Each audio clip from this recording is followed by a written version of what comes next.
इसीलिए 1935 में अंग्रेजों ने हमारे लिए एक एक्ट बनाया, गवर्नमेंट ऑफ इंडिया एक्ट।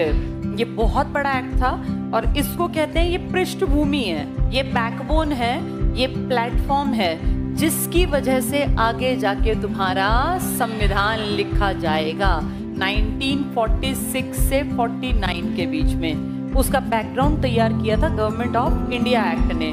अंग्रेजों ने इसमें ऐसे ऐसे पॉइंट, पूरी एक किताब टाइप बन गई, पूरी किताब। जैसे 1909 का मार्लिमेंटो कुछ पेजेस थे, 19 का मॉन्टेग्यू चेम्सफोर्ड भी पेजेस थे। ये प्रॉपर एक किताब टाइप थी जिसमें आर्टिकल्स थे, पार्ट्स थे, शेड्यूल्स थे। और इस गवर्नमेंट ऑफ इंडिया एक्ट ने कहा इंडियंस को कि हम तुम्हें थोड़ी सी आज़ादी देंगे, कुछ सीट्स पर तुम इलेक्शन चुनाव लड़ सकते हो और अपनी लोकल सी गवर्नमेंट तुम बना के काम कर सकते हो। हम बड़े खुश हुए कि यार हमें ये बराबरी दे रहे हैं, चुनाव की बात कर रहे हैं, हम भी काम करेंगे। इन्होंने 35 में इस बात को कह के हमें थोड़ा खुश कर दिया और 37 में इन्होंने हमारे देश में चुनाव करवाए। लेकिन ये नॉर्मल वाले इलेक्शन नहीं थे जैसे आज होते हैं, ये लिमिटेड सीट्स पर थे।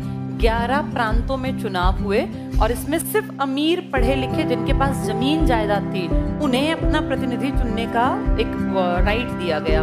सब वोट डालने नहीं गए आज की तरह। इन 11 प्रांतों में से 6 में प्रॉपर तरीके से कांग्रेस जीत गई। ये अंग्रेजों के लिए भी एक समझदारी की बात थी कि ये पार्टी तगड़ी है। 11 में से कितनी वो जीत गई है? 2 में कांग्रेस ने किसी का हाथ पकड़ के गठबंधन कर लिया, 8 हो गए, बच गए 3 इलाके। इन 3 इलाकों में कांग्रेस की हार का कारण था मुसलमान ज्यादा थे। किस बेल्ट में? सिंध में, पाकिस्तान, पंजाब, आज का पंजाब प्लस पाकिस्तान का पंजाब। अगर हम देखें तो मुस्लिम बाहुल्य ये भी हो गया।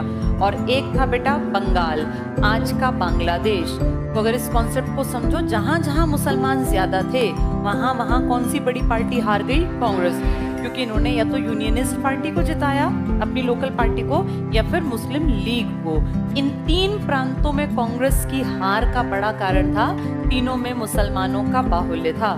इससे अंग्रेजों की समझ में ये आ गया कि इस इंडिया में जहां जहां मुसलमान हैं वहां इस पार्टी की पकड़ कमजोर है, लेकिन जहां मुसलमान कम हैं वहां यही पार्टी देश को चलाने की अकेली पार्टी है जो काबिलियत रखती है। 37 में हम बड़े खुश थे और हमें गलत फहमी थी कि हमारी सरकार है। हम 2 साल ऐसी हवा में उड़ते रहे कि हमारी सरकार, हमारी सरकार। 1930